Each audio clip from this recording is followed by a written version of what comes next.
Ils ne respectent rien. D'un coup de riff magique, les sorciers californiens de Brujeria ont transformé le mégatube La Macarena en...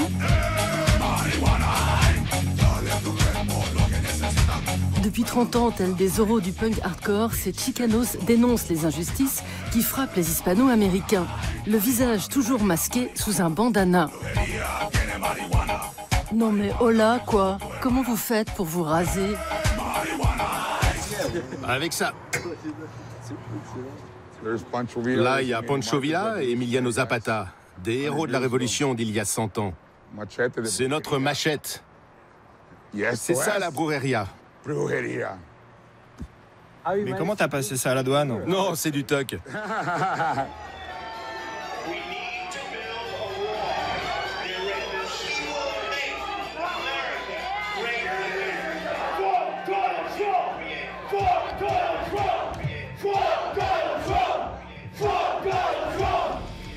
En 2016, alors que Trump n'est encore qu'un simple candidat aux élections présidentielles, Brujeria sort une chanson prémonitoire, Viva Presidente Trump. Un an plus tard, leur cauchemar est devenu une réalité. Leur tête de turc favorite entame son premier mandat à la Maison-Blanche. Nous, on disait ça pour rire, il sera jamais président. C'était marrant. Impossible que ce gars devienne président. Du coup, on va écrire une chanson qui dit que s'il est élu, le monde entier sera rempli de haine. Et qu'est-ce qui s'est passé? L'Amérique a de nouveau la haine. Exactement. Jusqu'à la création de Brujeria en 89, la communauté hispanique de Los Angeles, pourtant la plus importante de la ville, se tient à distance du punk hardcore.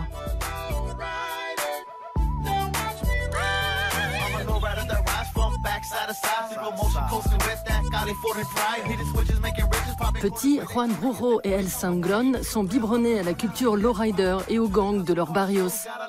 Un monde trop étroit pour eux. À l'époque, les groupes mexicains ne pouvaient pas jouer dans les clubs. Un jour, il y a eu un concert du groupe Terrorizer dans une maison, dans le jardin. C'était blindé et personne ne parlait anglais. Il n'y avait que des Mexicains. Alors on s'est dit qu'il fallait qu'on monte un groupe hispanique pour les fans de hardcore. C'est comme ça que la Brujeria est née. Dans le death metal, on fait... On s'en fout de la langue.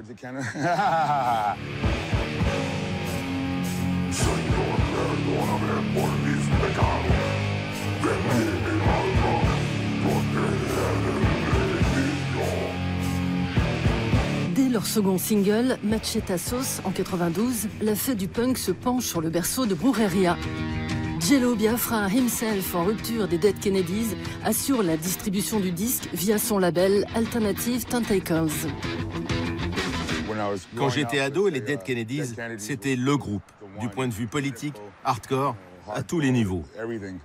Alors, quand on a enregistré notre premier single, on est allé voir Jello et on lui a dit « Sors-le, s'il te plaît ». Il m'a demandé combien je voulais. J'ai dit « Rien du tout. Sors-le juste. Personne ne veut le sortir. C'est en espagnol. » Il m'a dit « Non, non, il y a un truc qui cloche avec un groupe qui ne demande pas d'argent. » Illico Brujeria impose son style, le mextrémisme. Un hardcore qui va de la musique aux pochettes du groupe, comme celle-ci, qui fait scandale en 93. Au Mexique, il y a des magazines où il y a plein de gens morts, des accidents, des meurtres. Ça sort toutes les semaines. C'est en les lisant que j'ai appris à parler espagnol. Et c'est là que t'as trouvé la tête, non? Ouais, c'était sur une des couvertures. Je me suis dit, waouh, ça ferait une super pochette. J'ai appelé le photographe et je lui ai dit, envoie-moi les photos. Il m'a dit non, impossible. Je te file $200, j'ai dit. Il a répondu, je te les envoie tout de suite. La clé de Brujeria, c'est la provo. Satanisme, trafic de drogue, ou comme ici, immigration clandestine, tout est bon pour faire enrager les républicains.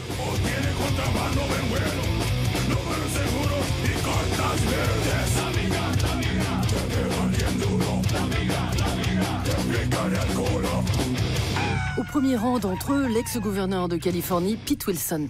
For Californians who work hard, pay taxes, and obey the laws, I'm suing to force the federal government to control the border. And I'm working to deny state services to illegal immigrants. Enough is enough. We were at a Grammy party. On était à une soirée des Grammy Awards. Un membre du groupe avait été nominé, du coup, on était allé à la fête. We went to the party. Et il y avait le gouverneur avec tout le gratin. Big shots there, and he was Et il arrive vers moi, je me dis, « Hey, c'est le gouverneur !» Je lui fais de la place pour qu'il puisse passer en retenant les gens. Je lui dis, allez-y. Il me regarde et il se jette sur sa femme pour la protéger, comme si j'allais l'attaquer. 3 mois plus tard, il a fait un projet anti-mexicain. Tu pouvais te faire expulser sans raison, tes enfants aussi. Que des lois complètement folles. Quand il a sorti ces lois, je me suis souvenu qu'il avait protégé sa femme. Logique, il est raciste. Ce type est un super raciste. De passage à Petit Bain à Paris, Bourreria jette un sort à son public.